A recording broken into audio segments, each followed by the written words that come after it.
She is just around the corner. The Dallas Mavericks have been linked to quite a few players. There's been Landry Shamet, there's been Quentin Grimes, who we did trade Tim Hardaway Jr. for, as well as Jeremy Grant.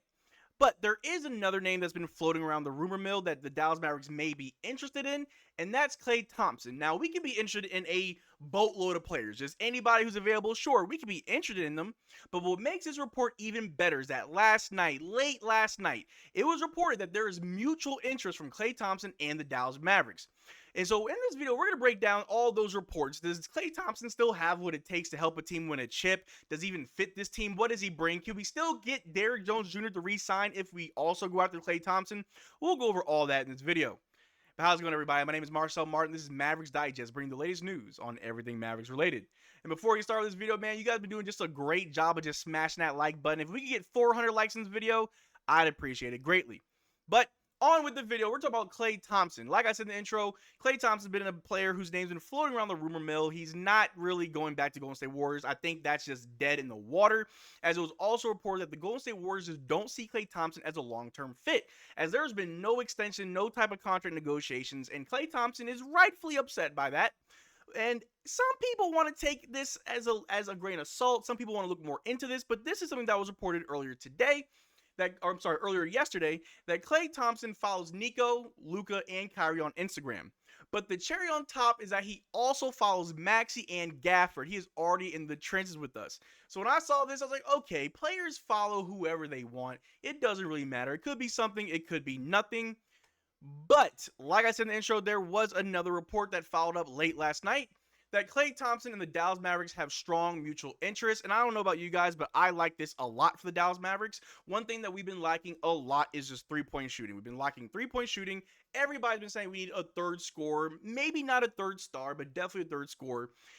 But I also understand a lot of people feel like Klay Thompson, he's washed up, he's past his prime, injury prone, he's not the same. There's a lot of negatives alongside Klay Thompson, as well as a lot of positives. And we're going to look at both of those, but real quick, let's take a close look at his stats for the season. And for the season, he averaged 17.9 points, 3.3 rebounds, 2.3 assists, 0.5 blocks, 0.6 steals, 1.5 turnovers, and 1.6 fouls per game, while shooting 43% from the field, 38% from three.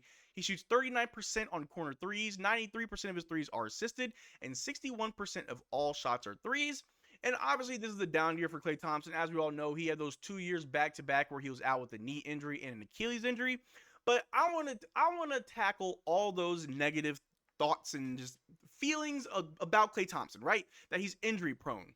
Well, last season, he played 77 games. The season before that, he played 69 games. Both seasons, he played more games than with Josh Green and Kyrie Irving. So injury prone, well, he hasn't been injured in the last 3 years. He's been playing significant minutes. He helped the team win a championship. Last year, he averaged 29 minutes a game last year. So injury prone, I don't want to believe that. I think that he's past that. He's learned to play within himself. Obviously, he's not the same Klay as before. He is about 33 years old. He'd be one of our older players. I'm sorry, he's 34 years old. He'd be one of our older players on the team if we were to acquire him. But if you want three-point shooting, Klay Thompson, which you can argue this is probably his worst three-point shooting year, shot 38% from three, but on 9 attempts. Outside of Luka and Kyrie, who else on the team shoots better from three? On 9 attempts, he's almost at 40% from three. That's the offense we need. And you can argue that his defense isn't where it used to be, and I understand that as well. But we're a team that when it comes to defense, it's a team effort, right? It's not just one guy defending everybody, right? Like we got our point of attack defenders in Derrick Jones Jr. We have Gafford, we got PJ. We have defenders, and don't act like Klay Thompson's defense just disappeared. It's still a good defender.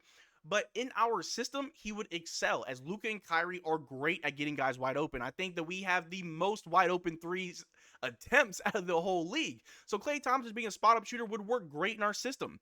As far as being a starter, I'm not too sure if we do start him. I'm not sure if he'd be better off the bench. He did have to come off the bench for a few games last season. I'm not sure if he really liked it. I'm not sure if coming to the Dallas Mavericks, if he'd be expecting a starting role. But a starting lineup of Luka, Kyrie, Klay Thompson, PJ Washington, and Derrick Lively or Daniel Gafford isn't that bad. But I feel like if you have Klay Thompson coming off the bench, Not saying that Derrick Jones Jr. deserves a starting position over Klay Thompson, but just having someone like Klay Thompson off the bench can definitely help out with rotation, so there's not a clog at a certain position, not at the shooting guard or small forward position. It frees it up more, and it allows the bench unit to actually have some weapons, to have some offensive explosions, right? And so a lot of good things are to be said about Klay Thompson. I could sing his praises until the cows come home, right? But there is still cause for concern, even though I did say he did play 77 games last year, 69 games the year before. Those injuries from a few years ago is something that you got to take into account. He is getting another year older. He's 34, almost 35. So I get it. You don't want to take risk on a guy who may get hurt again, who is kind of on the downside of his prime, and the price tag for someone like Klay Thompson is upwards of $30 million. And do we really want to spend $30 million on Klay Thompson when we don't even have Derrick Jones Jr. yet? But that's the beauty of it, because if we take a look right here, I'm all over the place, things still fluid. Per Stein, technically the Mavs could give Derrick Jones Jr. the MLE and then do a sign and trade for Klay, which would definitely be the preferred route, in my opinion. And I believe that too. I mean, if we can give Derrick Jones Jr. the mid-level exception, cool. We got Derrick Jones Jr. He signed back. Awesome. But when it comes to Klay Thompson, you got to convince Golden State that, hey, sign and trade possibly. And a trade for Klay Thompson potentially would be you put Maxi Kleber, Josh Green, and maybe a first-round pick. Maybe not the most ideal trade. I know a lot of people don't want to lose Jaden Hardy or Josh Green. I think a lot of fans are kind of done with Maxi Kleber. Why would the Golden State Warriors even entertain this? That's up for Nico to decide and for us to sit and watch the magic happen. The big part of this is that there is mutual interest. It's one thing to go after players that we think fit, to go after players that we want. But most importantly, you want players who want to be here. And if Klay Thompson wants to be in Dallas, seeing that we just made the finals on a team that barely anybody on the team, the majority of the team never even seen the finals. Luka Doncic was hurt the entire playoffs. Someone like Klay Thompson who can come in, drop a few threes. I mean, he averaged 17.9 points last year. If he could do that again in this system, that would be amazing. Tim Hardaway Jr. was our third leading scorer last year while averaging 14 points a game. You get just 3 more out of someone more efficient and consistent like Klay Thompson, and the team stays healthy, we can see the finals again, and we may just win it all. But one more thing I want to show you guys, because I just don't want to get lost up in there, is that Klay Thompson was 4th in the NBA in three-pointers made this season and shot 39% from 3. What are we talking about? In reference to someone saying, bro, we just got rid of a bricklayer, now we might get another? No. There's a lot of just misinformation being spread about Klay Thompson, but there is some truth to what some people are saying. Yes, he's old. Yes, he's, well, old-ish. He's on the latter end of his prime. I will agree to that. He did come off 2 years of injury. He is going to be somewhat expensive if he doesn't take a discount coming to the Mavericks. There are other teams that may want more, but there are reports saying that he wants to stay in the Western Conference, so teams like Orlando, maybe they won't even have a shot at someone like Klay that they could possibly outbid us for.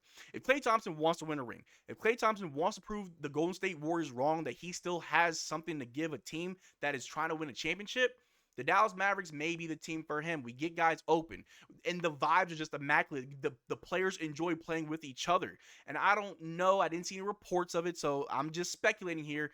But maybe Klay Thompson was kind of getting tired playing second fiddle to Steph. I mean, it won them championships, but maybe he feels underappreciated, and he feels that, hey, I want to bet on myself. I still have something to give and something to contribute to a championship team. And if he has that right attitude, if he comes in ready to go, ready to work, and he buys into our system because it's definitely different than what he had in Golden State, then maybe it will work, and maybe the Dallas Mavericks can make it back to the NBA Finals. Let's not forget that it wasn't too long ago where everybody thought that trading for someone like Kyrie Irving was just the wrong move. Toxic player. He's not healthy. He's not going to help you. And that was wrong. So maybe everything negative that people are saying about Klay Thompson is also wrong, and maybe it could actually be the saving grace for the Dallas Mavericks. But that's just all speculation. Like I said, we won't know until things unfold. Sunday is free agency. We are going to see a whirlwind of trades, signings, all types of crazy stuff. And if you don't want to miss out a single thing that we do here, as we report on all of it, make sure you subscribe. And check out our Twitter, Discord, in the link below. Consider becoming a channel member. We are doing a crazy giveaway. We'll do a giveaway next week. The winner will be announced in a live stream. But we do got something really cool in store for the following month, so you don't want to miss out on that. Consider becoming a channel member. But until next time, y'all take care. Drink water. Peace.